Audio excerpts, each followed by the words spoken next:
हैं। वोवेल्स किसे कहते हैं? जिन अक्षरों का उच्चारण बिना किसी अन्य वर्णों या अक्षरों की सहायता से किया जाता है उन्हें वोवेल्स कहते हैं।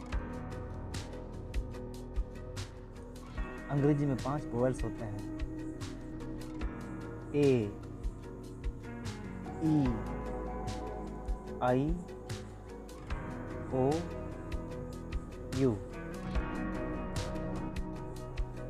कॉन्सोनेंट्स किसे कहते हैं?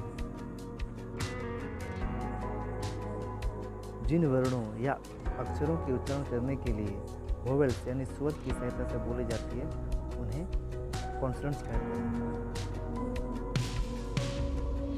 अंग्रेजी में 5 वोवेल्स और 21 कॉन्सोनेंट होते हैं।